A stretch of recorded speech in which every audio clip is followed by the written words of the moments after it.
The power of purpose. Dispersion is weakness, concentration is power.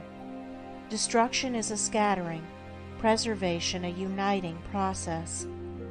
Things are useful and thoughts are powerful in the measure that their parts are strongly and intelligently concentrated. Purpose is highly concentrated thought. All the mental energies are directed to the attainment of an object, and obstacles which intervene between the thinker and the object are, one after another, broken down and overcome. Purpose is the keystone in the temple of achievement. It binds and holds together in complete whole that which would otherwise lie scattered and useless. Empty whims, ephemeral fancies, vague desires, and half-hearted resolutions have no place in purpose. In the sustained determination to accomplish, there is an invincible power which swallows up all inferior considerations and marches direct to victory.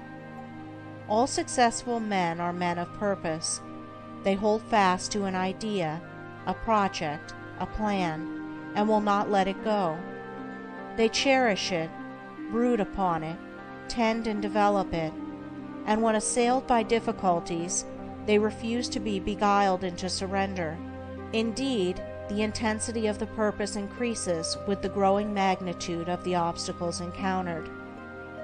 The men who have molded the destinies of humanity have been mighty men of purpose.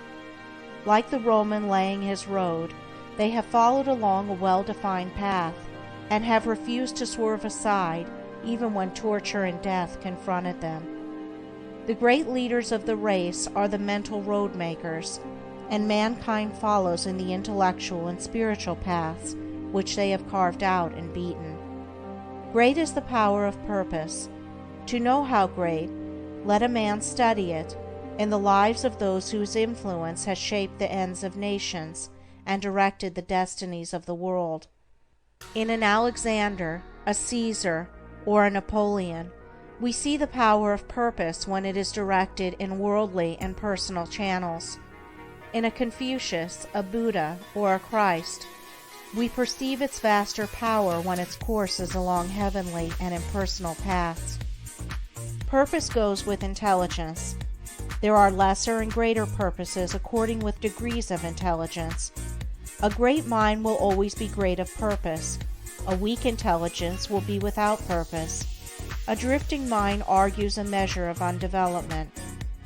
What can resist an unshakable purpose? What can stand against it or turn it aside? Inert matter yields to a living force, and circumstance succumbs to the power of purpose.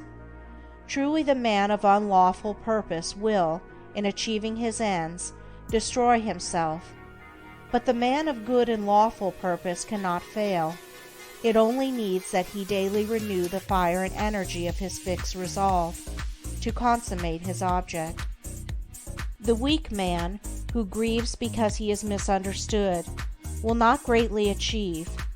The vain man, who steps aside from his resolve in order to please others and gain their approbation, will not highly achieve. The double-minded man, who thinks to compromise his purpose, will fail.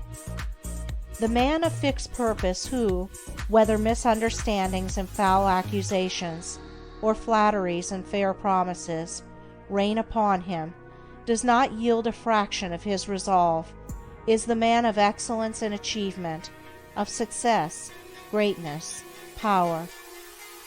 Hindrances stimulate the man of purpose. Difficulties nerve him to renewed exertion. Mistakes, losses, pains do not subdue him, and failures are steps in the ladder of success, for he is ever conscious of the certainty of final achievement. All things at last yield to the silent, irresistible, all-conquering energy of purpose. Out of the night that covers me, black as the pit from pole to pole, I thank whatever gods may be for my unconquerable soul. In the fell clutch of circumstance, I have not whined nor cried aloud.